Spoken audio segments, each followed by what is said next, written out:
Avant-dernier épisode de Monday Night Raw avant WrestleMania. Ouais, salut à tous, c'est Sturi. Après cet épisode de Monday Night Raw, la carte pour WrestleMania se dessine un peu plus.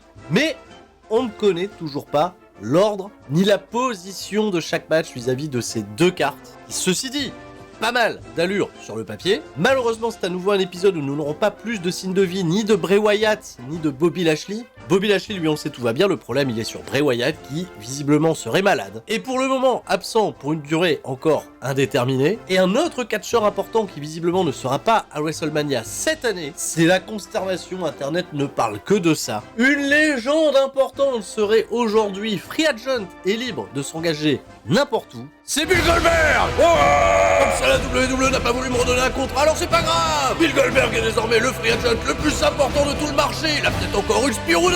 Bonjour Tony Khan, ça vous dirait de raviver mon incroyable histoire avec Chris Jericho? Ou pourquoi pas Bill Goldberg, Ojo et Janela Spring Break pour aller casser en deux Kota Ibushi!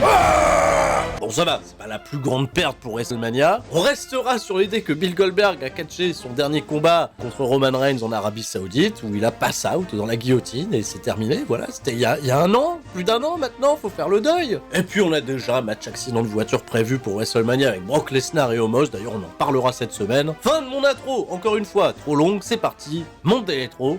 Qu'est-ce qui s'est passé ? L'épisode de Monday Night Raw qui s'est tenu dans la nuit du lundi 20 au mardi 21 mars 2023 depuis Saint-Louis dans le Missouri. On a aussi appris backstage qu'apparemment le nom de Randy Orton, originaire de la ville, est à nouveau évoqué pour peut-être prendre part au plan pour WrestleMania. Est-ce que c'était l'endroit pour le faire revenir? Était-il prêt?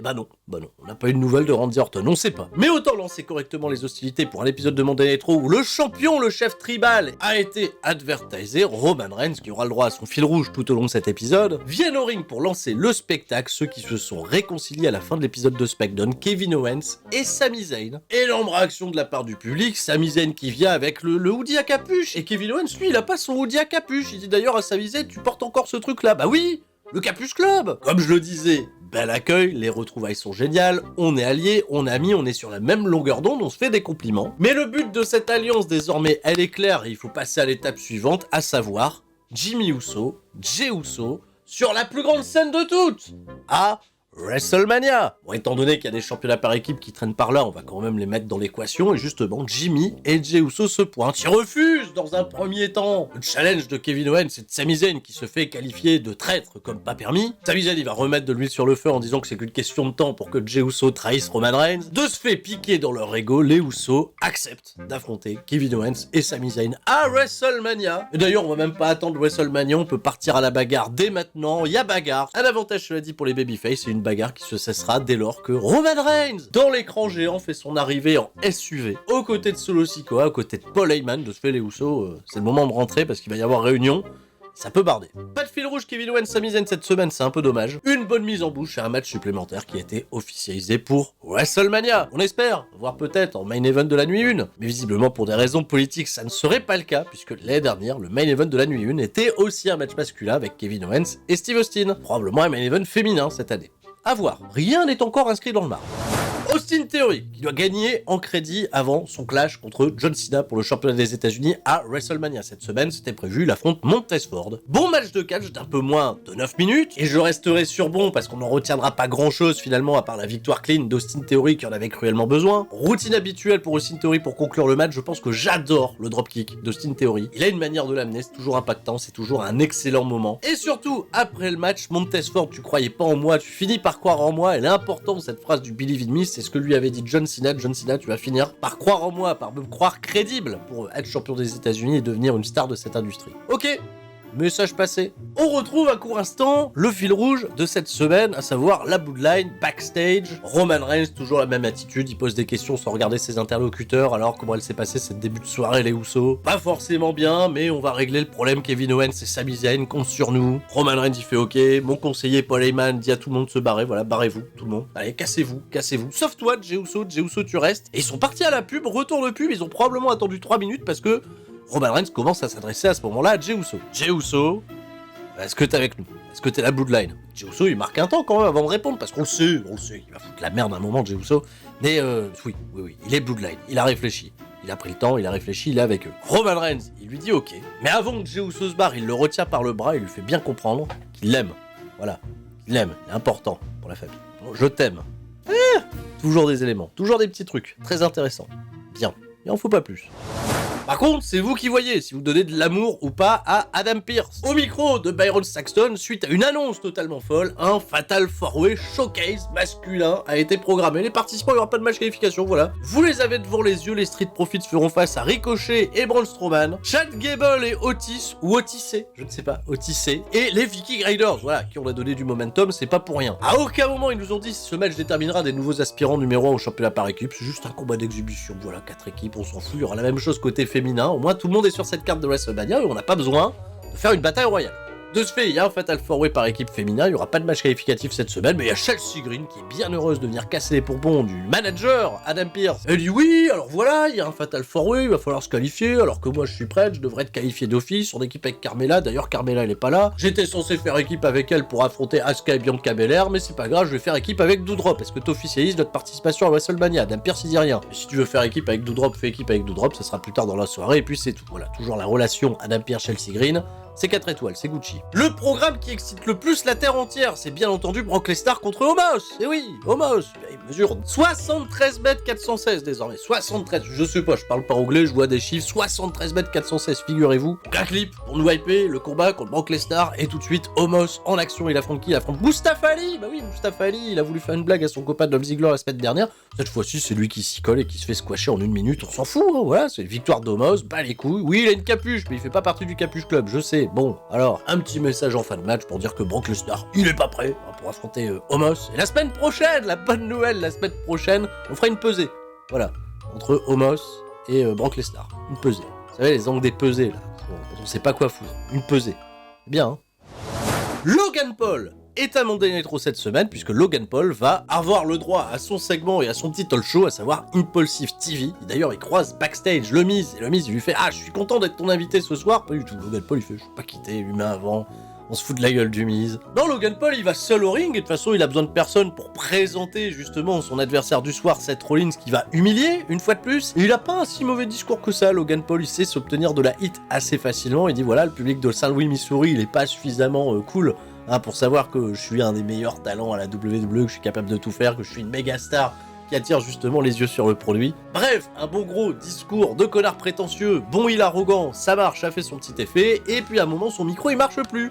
Pourquoi? Parce qu'il y a Seth Rollins. Il est dans le camion de Kevin Dunn, Seth Rollins, et il s'amuse à jouer avec les boutons. Et il y a un bouton qu'il aime bien, c'est le bouton qui lance sa musique, et il va faire son entrée. Les gens chantent oh, ils sont tous contents, mais Seth Rollins, il vient pas pour parler en réalité, il vient pour se battre. La bagarre qui éclate entre les deux, qui tourne à l'avantage de Seth Rollins, service de sécurité qui arrive, il faut séparer tout le monde, allez hop hop hop, un petit peu plus vite, et là Seth Rollins, bah oui, bah il se fait avoir. Qui va vouloir sauter sur Logan Paul, qui va l'esquiver, il tombe sur la sécurité, de ce fait petite perte d'attention, et hop, la droite de Logan Paul qui couche une fois de plus Seth Rollins. Ça lui permettra la semaine prochaine de rajouter un petit effet masque de clown. Voilà, ça a été. Il a mis un smiley de clown quand il nous a remontré les images de son coup de poing de la semaine précédente. Mais Logan Paul, quoi, c'est ça le niveau. La storyline n'est pas des plus passionnantes, je pense que WWE pouvait en faire bien mieux. Mais l'affiche pour WrestleMania, elle est pas si dégueulasse que ça peut nous offrir de la très bonne action dans le ring. Il aura cet effet de curiosité de voir comment Logan Paul va une fois de plus performer dans un gros événement. Mais il a sa place, voilà. En tant que heel, c'est très très bien, les gens sont fous de Seth Rollins. Bref. On nous remonte! Les Dodo, les Réré, les Mimi, résumé de la storyline, Mystérieux, il veut toujours pas affronter son fils, mais Dodo, lui, il est là pour prendre du gros momentum. Il vient au ring accompagné de Dada, il va affronter Nono, Johnny Gargano, qui vient accompagné de Lulu, Dexter Lulu Miss, voilà, hein? C'est pas mal, hein? 10 minutes 40 de match et personne ne sera intervenu, sauf que bon, allez, Johnny Gargano pour sa défense, puisqu'il va perdre le match clean contre Dominique Mysterio, il bat Johnny Gargano clean! Un frog splash de la 3ème corde, mais bon, Johnny Gargano pour sa défense s'est fait attaquer la semaine dernière par Grayson Waller. Il l'a attaqué chez lui, à sa baraque et tout, et puis hop, il avait un bordage sur les côtes, donc il était peut-être un peu affaibli. Je m'étais dit, tiens, c'est peut-être le moment pour que Grayson Waller refasse un petit coucou à Monday Night Raw pour attaquer Gargano. Je m'attendais vraiment à une disqualification, à une gruge ou autre. Non, ça a été couillu. Victoire clean de Dominique Mysterio, qui en avait besoin. Tant pis, je sais que ça va rager, je sais que ça fait beaucoup parler, mais je pense pas que ça soit un mauvais move, puisqu'il a montré dans le ring était décent, honnête. Après, avec Gargano, c'est difficile d'avoir un mauvais match. Il a reparlé de son père à la fin du combat, il sera présent ce vendredi à SmackDown, et ça tombe bien, SmackDown, ce sera à Las Vegas, et toute la famille Mysterio sera là. Donc il a dit, Dominique Mysterio, qui demandera pour avoir son combat contre son père l'autorisation à sa mère. Voilà. Pas la mère de Rey Mysterio, à sa mère à lui, la femme de Rey. Voilà. Alors on fait quoi? On applique la famille? Bon. Paul Heyman, Il dit aux Usos et à Solo Sikoa, c'est bon, le chef tribal il a plus besoin de vous, on a notre jet privé qui nous attend, il y a de la bouffe, il y a tout ce qu'il faut, cassez-vous. Sauf Solo Sikoa, toi tu restes. C'est important pour la suite, visiblement. En tout cas, il n'y a pas les Usos à la fin. Il y a la tête de Edge aussi qui a fait une promo dans une salle avec des bougies, une salle noire. Il y a juste la tête de Edge qui flottait, c'était bon. Un peu bizarre. Edge, il a rappelé que la ligne au sel c'était sa spécialité, il a perdu contre l'Undertaker, mais c'était le diable. Il a dit, moi je suis le diable, et Finn Balor, il faut que tu réveilles le démon en toi. Voilà, le démon contre le diable, et voilà. Et avec des bougies, il y a la tête de Edge qui flotte, quoi. Hein, ça vous évoque des trucs, c'est tout. On verra pas Finn Balor cette semaine.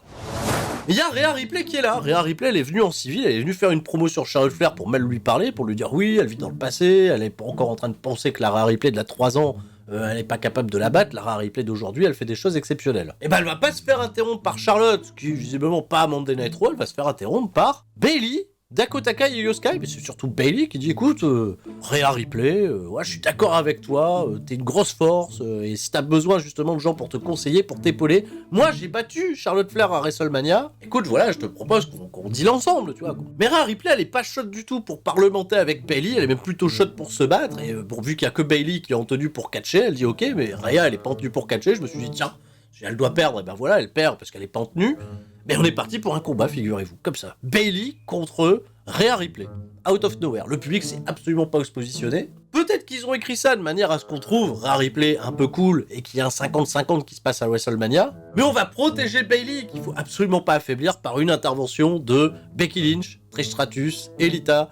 Trish Stratus et Elita, elles ont cassé la gueule à un moment donné à l'extérieur du ring à Io Sky et Dakota Kai. Et Becky Lynch, elle s'est juste permise d'intimider à l'extérieur du ring Bayley, qui de ce fait a eu l'attention détournée et qui a permis à Rhea Ripley de remporter la victoire, même si elle était en tenue civile. Elle a battu Bayley 1-2-3. Il y a eu un échange de regards à la fin du match qui était un peu cool entre Becky et Rhea. Peut-être que ça sera tout simplement le programme d'après, mais bon, c'était très étonnant. On arrive à mon combat préféré de cette semaine pour hyper ce fameux Fatal 4-Way par équipe pour du beurre. Chad Gable, backstage, il cherche son copain Otis. Et Otis, il est en train de se faire une manucure. Voilà, il a des concombres et tout. C'est probablement les Maximum Male Models qui continuent un petit peu de l'influencer. Chad Gable, il lui dit, j'ai un match là dans un instant contre Ricochet, Gérard Salto, il sera accompagné par Braun Strowman, dit Gérard tout droit. Ah oui, il fonce toujours tout droit, il se prend un mur et... Bon. J'ai besoin que tu sois mon Big Ben à mes côtés pour m'épauler. Et là, il y a Maxine, Dupri, qui arrive et qui dit au Tissé, faut pas que t'ailles là-bas, faut que tu sois avec nous, Maximum Male Model, on a une campagne de shooting dans un instant et tout, mais Otis, il préfère aller avec Chad Gable. Maxine Dupri, elle est... Pontoise. Gérard Salto, il vient en ring accompagné par Gérard tout droit contre Chad Gable accompagné de Otis. Encore un match à plus de 10 minutes cette semaine et c'était hallucinamment cool dans le ring, fluide, des spots de zinzin, un public qui s'investit petit à petit, ça fait plaisir pour un programme considéré en bas de carte. Et on sent bien que le storytelling, il va vraiment se concentrer sur Otis qui va se faire distraire à l'extérieur du ring par Maxine Dupri. Il va ramener Otis avec elle. Pendant ce temps-là, Chad Gable, il perd son copain, il perd son attention, et il perd le match. Shooting Star Press, on n'en parle plus. Victoire de Ricochet et de Braun Strowman, enfin juste de Ricochet, accompagné par Braun Strowman, qui prennent du momentum. On est un petit peu triste pour Chad Gable, qui va peut-être faire un face turn organique, si ça se trouve, hein, on est peut-être parti pour. Meilleur combat de la semaine, très recommandé, je vous invite vraiment à le voir dans son intégralité. Pas sûr, cela dit, qu'il donne la priorité pour le diffuser sur AB, hein, celui-là. Pour ça, très recommandé. Un nouveau nom a été annoncé pour l'inauguration au Hall of Fame, c'est la légende. Non pas du catch, quoiqu'un peu, il s'agit de Andy Kaufman. Alors je suis très excité à l'idée de l'intronisation de Andy Kaufman au Hall of Fame, et quand j'ai partagé l'information sur Twitter, j'ai vu également qu'on a une grosse partie de la communauté catch qui m'a répondu « Ah mais c'est qui Andy Kaufman ?» Andy Kaufman, c'est un acteur, un comédien, fin des années 70-80, qui était un pro du kayfabe, mais dans le monde de la comédie. Il adorait flirter entre le réel, le fictionnel. Et vu que c'était un immense fan de catch, il s'est probablement inspiré du catch pour mener son personnage, il a été jusqu'à intégrer la compagnie de catch de Memphis. Il a eu un programme où il faisait que des combats intergender, il affrontait des femmes, il les battait, il se déclarait être le champion de la division féminine, incroyable. Jusqu'à ce que ça ne plaise pas à la légende du territoire de l'époque, Jerry Lawler, qui l'a défié pour un combat 1 contre 1, que Andy Kaufman il s'est fait défoncer la gueule, la back suplex elle me hante encore. Bim, 2 pile driver, Andy Kaufman à la télévision pendant 5 mois, il a porté une minerve, il a vendu les effets du catch pour la beauté du geste, pour que les gens se disent, mais attendez, c'était vrai ou c'était pas vrai? Ils ont été s'engueuler sur le plateau de David Letterman, il s'est pris une baffe dans la gueule, il a acheté du café, bref, incroyable storyline, un truc qui était tellement fort niveau kayfabe que oui, je suis content que 30 ans plus tard, 40 ans plus tard, On continue d'en parler. Malheureusement, Andy Kaufman, il va nous quitter en 1984 prématurément d'un cancer du poumon. Je vous recommande le film Man on the Moon où Jim Carrey interprète son rôle et je vous recommande également le documentaire sur Netflix Jim et Andy qui est incroyable. Voilà, comme ça maintenant vous avez plus d'excuses pour me dire on sait pas qui c'est Andy Kaufman. C'est une excellente intronisation Hall of Fame. On peut se douter qu'il sera intronisé par Jerry Lawler, ou peut-être qu'il va s'introniser lui-même parce qu'il est mort ou il est pas mort, Andy Kaufman. Alors, avant le segment que tout le monde attend, à savoir Roman Reigns, voilà, il y a un petit truc avec Bianca Belair et Asuka, voilà, je vous l'ai dit, elles affrontent Chelsea Green et Doudrop, c'est pas intéressant. Ah, ils nous ont fait la dynamique de Bianca Belair, Asuka, vont-elles pouvoir coexister à 2 semaines de leur combat à WrestleMania? La réponse est... oui, parce qu'elles ont réussi à gagner, mais bon, elles ont pas bien coexisté. Bianca Belair, elle a porté son finish, c'est toujours impressionnant sur Doudrop, mais Asuka, elle a attaqué Bianca Belair après le match. Asuka, elle prend plutôt la dynamique heel, voilà, et puis... et c'est tout. Il y a même pas eu d'attaque au canard WC, c'est pour vous dire. Roman Reigns, voilà, c'est le dernier segment de la soirée, celui qu'on attendait. Roman Reigns, il vient au ring, accompagné par Solo Sikoa, pour faire la garde rapprochée, et Paul Heyman, pour tenir la ceinture. Saint-Louis, mi-souris, mi-l'animal de votre choix... waouh, pour cette blague, je mérite qu'on refasse les 3000 pouces bleus quand même, c'est ouf. Reconnaissez-moi comme le chef de la tribu. Des réactions, bon, toujours aussi mitigées. Cody Rhodes, il arrive. On perd pas de temps, Cody Rhodes, hop, clac, il emboîte le pas. Bon, pour le mec de la pyrotechnie, il y avait plus de boulot, hein. T'enchaînes Roman Reigns, Cody Rhodes, ça pétarade dans tous les sens. Et là, on a quand même un nouveau step-up dans la storyline entre les deux qui continue de convaincre et qui nous donne encore plus envie de voir ce match à WrestleMania. Cody Rhodes, qui voulait une rencontre fair-play contre Roman Reigns, finalement, l'histoire est devenue personnelle. Bon, ça a commencé quand Roman Reigns et Paul Heyman, ils ont ramené sur le papier l'histoire avec son père, tout ça, le fils préféré, ok. Mais après ça, Cody Rhodes, lui, s'est mêlé des affaires de la Bloodline en aidant Kevin Owens et Sami Zayn à se réconcilier pour aller faire face aux Usos, tout ça. Et ben Roman Reigns, figurez-vous, qui prend absolument pas au sérieux Cody Rhodes. Il le voit pas comme une menace. Il fait Cody Rhodes, tu penses que c'est le joueur le plus important pour toi là ce week-end là, mais en réalité, quand on regarde bien ce que t'as fait par le passé, en 2015 t'as fait Stardust, bon, ça t'a pas plu, c'était un échec, et tu t'es barré. Derrière, qu'est-ce que t'as fait? T'as monté une compagnie, t'as pas réussi à être over là-bas, c'était un échec, et tu t'es barré. T'attends quoi à WrestleMania, sincèrement? Le tir, il est à méga balle réelle. Qu'on le veuille ou non, c'est un point pour Roman Reigns, mais Cody Rhodes, il y va avec le cœur, avec la passion, il va savoir réagir. Et puisque Roman Reigns, il anticipe sur l'avenir de Cody Rhodes pour WrestleMania et sur l'après-WrestleMania, bah Cody Rhodes, il va faire de même. L'après-WrestleMania, Roman Reigns, tu penses que ça va être quoi? Jey Uso, c'est une question de temps pour qu'il te trahisse. De ce fait, qu'est-ce qui va se passer? Jimmy Uso, il va te quitter aussi. Il y aura un moment où Solo Sikoa pourra pas le contenir, il quittera aussi, et à partir de là, il suffira que d'un temps pour que Paul Heyman redevienne un avocat.